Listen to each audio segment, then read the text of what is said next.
Hey, what's going on, y'all? It's your boy Lump Dog, your favorite fantasy football commissioner's favorite fantasy football commissioner, and I'm back with another PPH video commissioner message. Week number 8. Yada! What's up, y'all, man? Week 8 was done and crazy. Super crazy, man. Took another L. I'm going to show you guys here in a minute. But first, before we get started, like as always, go ahead, hit that like and subscribe button. Hit the bell notification so you get alerted when new videos are uploaded. Really appreciate it. We'll go ahead and bring up the standings here so you know what went down last week and where everyone stands in the PPH. Your boy took a tough loss, almost tougher than probably what Trump's going to take, but it is what it is, man. I'll show you guys here. So I have never experienced a fantasy season being so cursed at the quarterback position. So I know all my viral viewers know our scoring for our quarterbacks, but for those of you that don't know or are first-time viewers, we have a league here where we give a little bit more love to the QB, the general of on the gridiron there. So we do 1 point every 15 yards passing, 6 points per touchdown. And they still get 1 point every 10 yards rushing. So obviously those rushing quarterbacks have a little bit of an edge. But, so I'll just show you here. Here's my last 6 weeks of quarterback play. Ouch, man. 2 of those weeks, in back-to-back weeks, my homerism really came back and bit me because I started Nick Mullins against the Eagles on that Monday night game, and he got pulled after throwing 2 picks and fumbling, so he had 3 turnovers there, only finished with 10 points. I drafted Cam, and then I should start saying I drafted Cam, and I drafted Jimmy G, and I'm showing this you guys not to talk about my team, for you guys to give you a good laugh to see what I've been dealing with, and just because I have never seen anything like this in a fantasy season. So as you can see here, good old Cam Newton gets me 16 points. Not going to get it done. Took an L. Started Nick Mullins the following week because Cam got that COVID. So had to scramble on Saturday. Jimmy G was out, so I went ahead and picked up Nick Mullins because he had played the Jets the previous week, threw for 350-something yards, 2 touchdowns. Thought, okay, against the Eagles at home, he could get me like 25, 30 points. Nope. Pulled 10 points. Then the next week I start Jimmy G again against Miami. What happens? Gets hurt, gets pulled after throwing 3 picks, gets me negative points. Ouch. Then I go back to Cam because he's back from the COVID thing. He gets me 19 points, something like that, which is I guess it's not great, but it's not even good, really good. Not great. It's obviously not great, but it's hardly even good. I mean, we need quarterbacks here that get you 25 plus to really feel like you have a chance. So only 19 points. Then I go with Cam again, and he gets pulled from the game after throwing his picks. So he finishes with negative points. So then I go, okay, well, you know what? I got to move on from Cam. Last 3 times I started him there, got me 16, negative, and 19 points. So I can't keep rolling with Cam. So I go, Wentz is on the free agent market, and I'm obviously near the bottom of the league in the waiver wire. We don't use a fab in the PPH. So anyway, I pick up Wentz, who's playing Dallas, who's going to, juiced up, right? Going to play one of the worst defenses in the league. And what happened? He doesn't get pulled, but he has 4 fucking turnovers. And then finishes with, their 12 points. Dude, talk about this is brutal, man. I've never seen this. Quarterback's been pulled 3 times. Nick Mullins, Jimmy Garoppolo, and Cam Newton. So 3 out of the last 6 weeks, my quarterback hasn't even been able to finish the game. And then the other 3 weeks with 16, 19, and then 12. Ugh, dude. I am cursed. I cannot make the right call at quarterback. So what am I doing this week, right? I'm 2-6.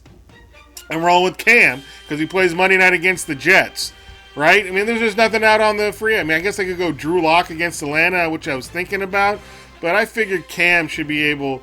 I mean, the Jets just traded away their inside linebacker, but it is a division game, so anything can happen. But think I'm going to roll with Cam and just see how it goes since I drafted him. But go ahead, look at it, laugh at me. I'm the joke of the league. Fantasy gods are imposing their will. Didn't go to Tennessee for the draft because of the COVID, so they're really punishing me for not going to the core. I'm all for going next year if that's what the league seems for some reason wants to force me to go to Nashville. Like that's like, okay, I don't care. I mean, let's go. But I'd rather, personally, I've been sharing some pictures of this new stadium swim out in Vegas. It looks pretty dope. We get a cabana out there and draft. That seems like it'd be pretty sick. But if that's what the league wants to do, go back to Nashville. I guess I'm down for it. Should be all good with the COVID. Should have a vaccine on the market by September of next year. And should have it way more under control than we do now with a new president. Hopefully. We'll see. Still too early to call some of these states that are out there, but it's looking good. Biden's on the cusp, and Team Trump train in PPH is starting to be a lot quiet. They ain't talking a lot right now, man. And they're hooting and hollering when they got it, but man, real quiet when it gets close, or they're going to lose. So we'll see how it goes. Trump could still win it. He got to run the board. But it would be a 28-3 lead. Let's just hope Biden ain't the Falcons, right? And Trump ain't the Patriots. So it is what it is. But anyway, so a couple trades went down. I pulled off another trade last week with the Mollywops. Traded away Jonathan Taylor and DJ Chark and Zach Moss for Miles Sanders, Boston Scott, and Tyler Boyd. First week of the trade, I got him. I think I got the better end of it, but still didn't get a W for me. So, anyway, what else we got going on here? We have our game of the week. We have the game of the week, y'all. That's right. It's the game of the week with the rookies versus the Return to Greatness. Yep, that's right, y'all. Return to Greatness is sitting in first place. This is going to be the first and second place team going at each other. 7-1 against 6-2. Again, rookie Pemberton, you ain't doing nothing special. You're just following in the footsteps other rookies have blazed. Rookie luck is a thing in the PPH. I would not be surprised if the rookie wins the championship this year. Just how are you going to come? You're going to have to come out and pay for the pizza party, though. So that's what you're going to have to do. Anyway, so I'm trying to look here for the matchup. I think this is it. Yes, so there's the matchup. There's not really much history to go over here with these two. Just because it's the rookie's first year in the league and this is their first matchup, so let the rivalry begin. But as you can see, it's a pretty good matchup in coaching ranking and all the other stats there with passing and receiving and rushing. I will say I think I like Return to Greatness this week, even though Mr. Unlimited has been really pulling it out for the rookie. I mean, really, that's his squad. Mr. Unlimited gets him 40, 50 points, and everyone else just kind of fills it. And then Todd Gurley, I gotta forget. Give you props with Todd Gurley. First round pick, I think it was number 7 or 8 pick or 6 pick in the first round of the draft. Todd Gurley. So anyway, that should be the game of the week. Should be good. Good to see two teams playing for first place, first and second place battling out. Only 3 losses between them. So. But as I said, I like Return to Greatness in this matchup. When you look at his roster, he has a pretty stacked roster going up and down the board there. Kyler Murray, D. Hop, Michael Thomas, even though he ain't even got to play him yet. Derrick Henry, Greg Robinson, and then he can, who cares who his other receivers are with that? You kind of go. Got the Tampa D, been doing him well. Justin Tucker, the fucker, the kicker. So, pretty stacked up and down the board there for Return to Greatness. It looked like it could be his year, even though he does do some shady-ass 2-part trades and collusion. So we ain't going to let that go. Going to have an asterisk. Probably won't have an asterisk on the belt, but I don't know how much glory you're going to end up getting if you win that championship this year. But anyway, let's go ahead and let's just go ahead and check out and see what happened now in Week 8 in PPH. All right, here we go, y'all. Here's the first game in Week 8 of PPH. We had the rookies take out the Mollywops, 124.04 to 104.32. Man, rookie, again, Mr. Unlimited Russell Wilson going with 43.94 points. Lit up my Niners. Todd Gurley, 10.6.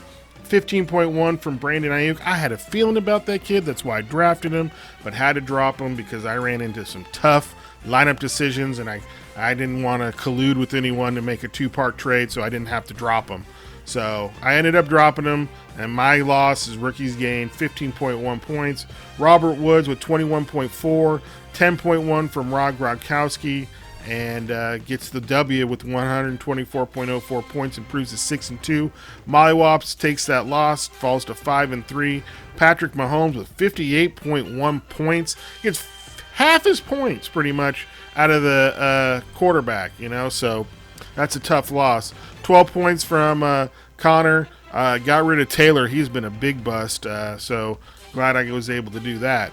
14.7 from Allen Robinson, and that's really all about it. Talk about in the Mollywops lineup. Falls to 5-3, and yeah.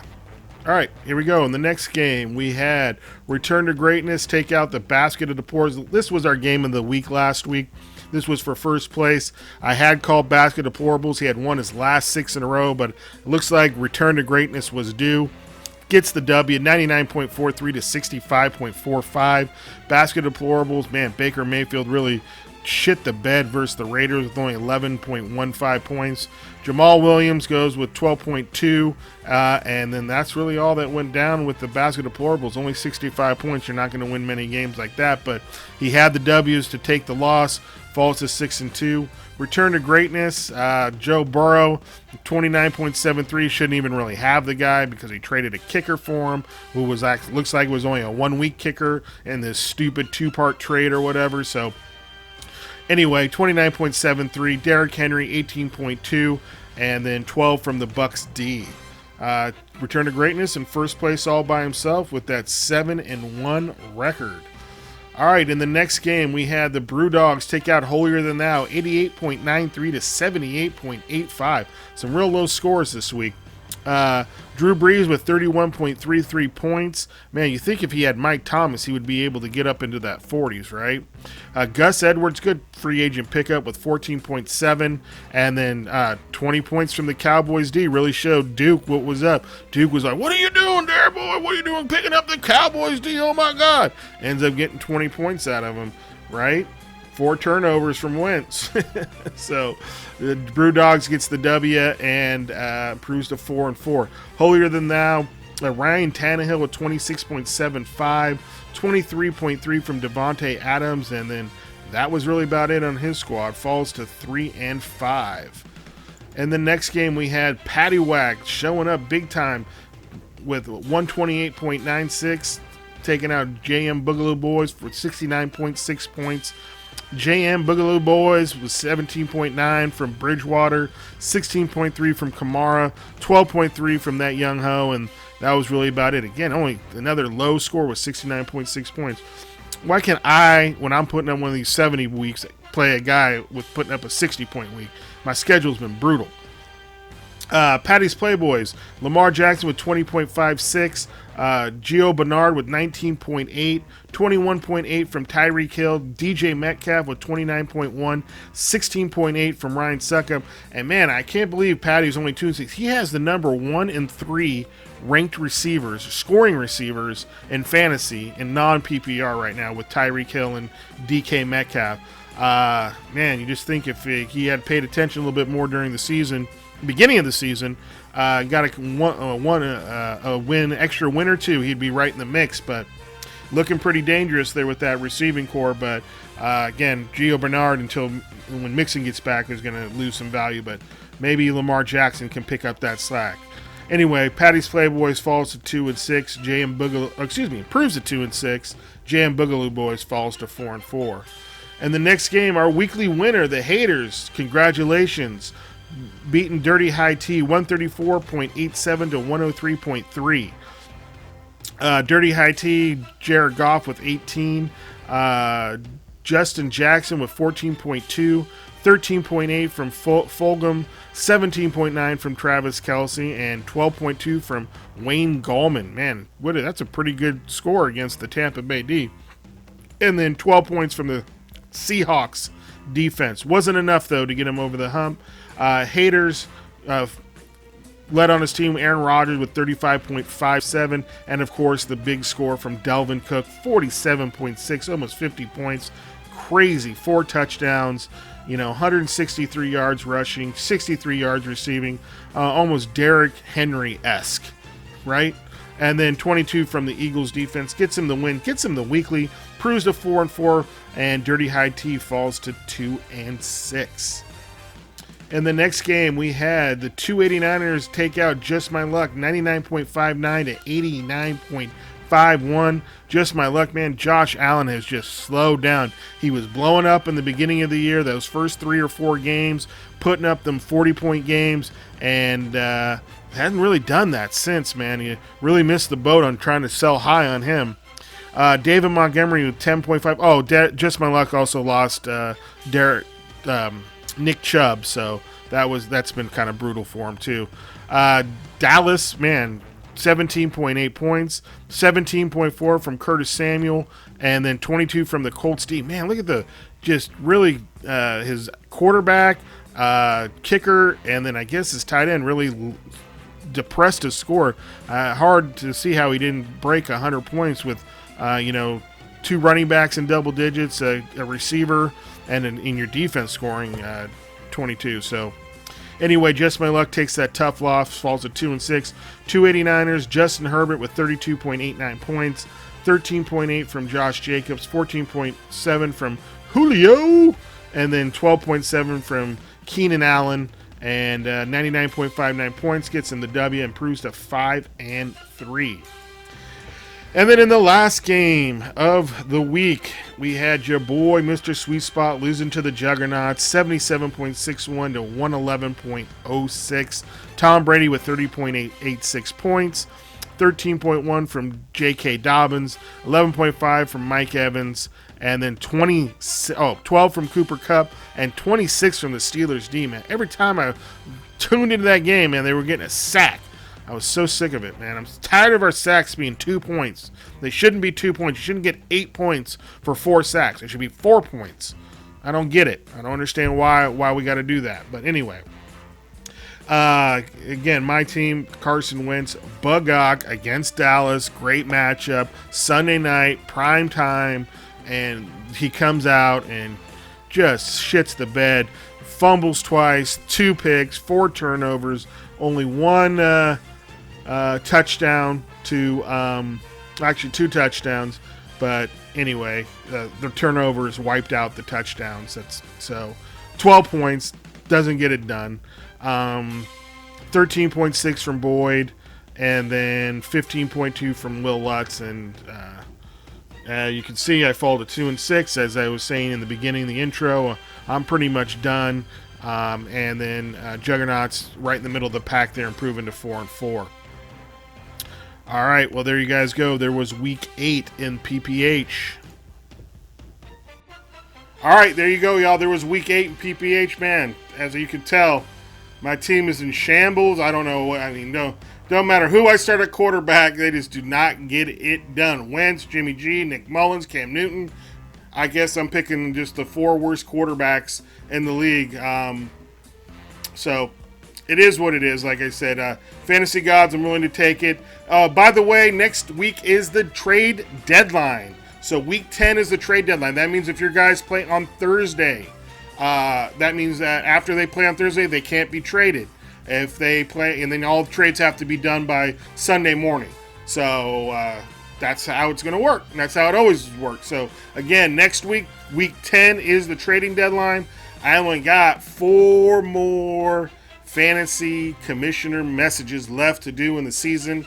It looks like next week I'm going to be on the dock. I'm going to definitely be on the boat fishing if I can't get a W this week. But it's pretty much done for me. I'm low on the points and definitely low on the record. 4 games under 500 ain't going to get it done. Being near the bottom, I only put up like a 77 points last week. That ain't going to get it done. So I guess I'll be fishing, but I'll finish out. I'll do all my duties because that's what a good commish does. Right on. Yeah, that's what's up.